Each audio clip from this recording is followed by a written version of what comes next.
पीकू लिखते हैं कि प्रणाम, इस धरती में जो चीज़ शांति के लिए पैदा होता है वही चीज़ बाद में अशांति का कारण बन जाता है। जैसे गीता, रामायण, महाभारत, बाइबल, कुरान, सब कैसे असार हो जाते हैं।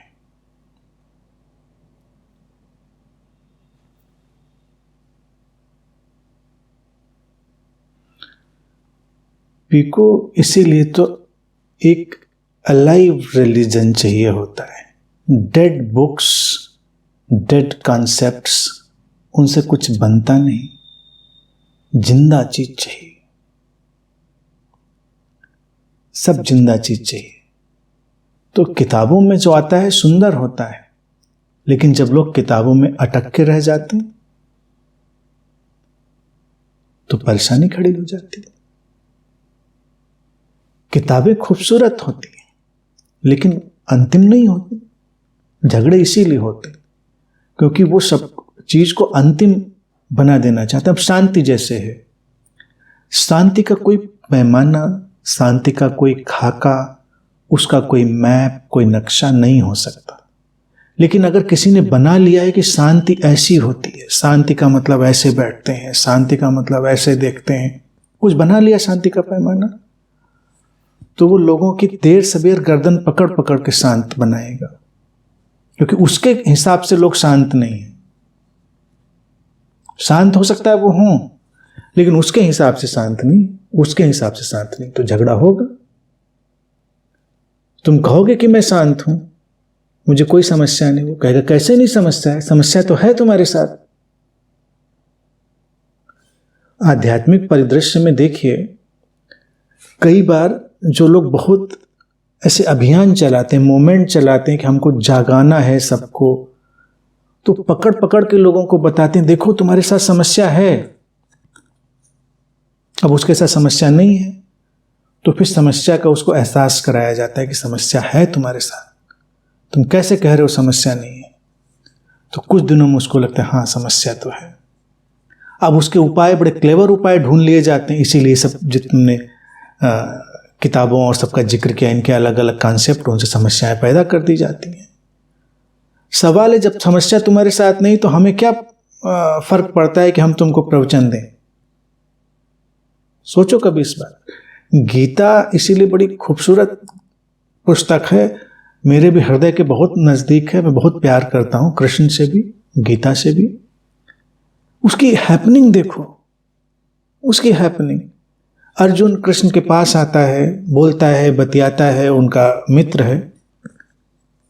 तो कोई प्रश्न उठा सकता है कि भाई कृष्ण, उसको पहले ही समझा देते ना, वो तो आपके पास आया करता है, रोज बैठता है, काहे का इंतजार कर रहे थे। लेकिन नहीं, कृष्ण इंतजार कर रहे। जब जीवन युद्ध प्रस्तुत करे, जब जीवन चुनौती बने, जब जीवन संघर्ष में लाए, जब जीवन पुकारे, जीवन की मांग हो, जीवन का आमंत्रण हो, तब कृष्ण बोलते हैं।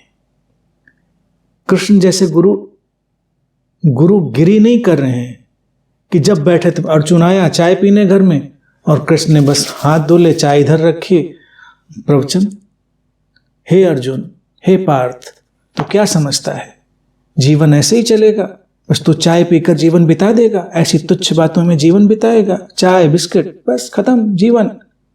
कृष्ण ने नहीं दिया प्रवचन उसको। कितनी बार उनके साथ उसने चाय बिस्किट खाया पिया होगा। अब आप कहोगे नहीं नहीं, वो तो चाय वाय नहीं पीते थे ना, हमारे हिसाब से पीते थे तो पीते थे, ठीक है। तो कृष्ण ने इंतजार किया उस क्षण का जब उसके प्राणों से वो पुकार उठे तो बात बोली जाए। इसीलिए गीता गीता है। गीता की जो धार है, उसका जो पैनापन है, उसकी जो शार्पनेस है, वो इसीलिए है क्योंकि वो जीवन के युद्ध में, अब इसको हम प्रतीकात्मक लें या एक्चुअल लें, कैसे भी लें, सब कुछ खूबसूरत है। अगर हम एक्चुअल भी लें तो भी खूबसूरत है, सिंबॉलिक लें तो भी खूबसूरत है। तो ये जो ज्ञान आता है वो जीवन के चुनौतियों के बीच से आता है, तो उससे आती है शांति, उससे आती है समझ, उससे कोई व्यक्ति जागता है। और जब जीवन में चुनौती ही नहीं है तो क्या ज्ञान दें? तो ज्ञान सब बह जाता है। लोग पुड़िया में बांध के ज्ञान ताक में रख देते हैं। सबके यहाँ ये जो किताबें लिखी हो ना, गीता, कुरान, रामायण, बाइबल और वगैरह वगैरह, सब इसीलिए कपड़े में बांध के रख देते हैं लोग। देखो ना, बड़ा बढ़िया वाला कपड़ा उसमें बांध के रखते हैं। इनकी कोई ज़रूरत नहीं है। रख दो, मत्था टेक लो, पूजा कर लो, कभी कभी पाठ कर दो, खत्म बात। जीवन की चुनौती में नहीं है ये चीजें। और जब जीवन पुकारता है, चुनौती देता है, तो पत्ते पत्ते से गीता फूटती है, कण कण से वेद फूटते हैं, हर तरफ से उसी की पुकार गूंज जाती है। फिर जीवन रुकता नहीं है। क्या जीवन इतना सीमित है कि वो कहीं किसी किताब, किसी पन्ना, किसी जगह पर रुक जाएगा? नहीं रुकता, कहीं नहीं रुकता। तो इसीलिए शांति की चीजें एक दिन अशांति बन जाती हैं, क्योंकि वो कॉन्सेप्ट हो गया, वो उनका एक शांति की अवधारणा बन गई। इसीलिए हर धर्म अंततः अधर्म बन जाता है। उसकी अवधारणा बन गई कि ये धर्म होता है। बस प्रेम के कितने रूप होते हैं पीकू, देखो। प्रेम का कोई एक रूप होता है? प्रेम के अनंत रूप होते हैं। लेकिन जिसके दिमाग में ये फितूर बस जाए कि ये प्रेम का रूप है, तो कभी प्रेम होने ना देगा, कि उसके हिसाब से तो प्रेम का ये रूप है। वो उलझा रहेगा, उलझाता रहेगा। लेकिन जो इस चीज को जानता है प्रेम के अनंत रूप है, तो वो हर रूप में प्रेम को पहचानेगा, उसका स्वागत करेगा। वही शांति भी है, वही जीवन के सारे गहरे सत्य भी हैं। तो इसलिए अंततः सारी चीजें अशांति में बदल जाती, क्योंकि वो एक फिक्स्ड पॉइंट बनाती। जीवन तरल है, बहाव में है।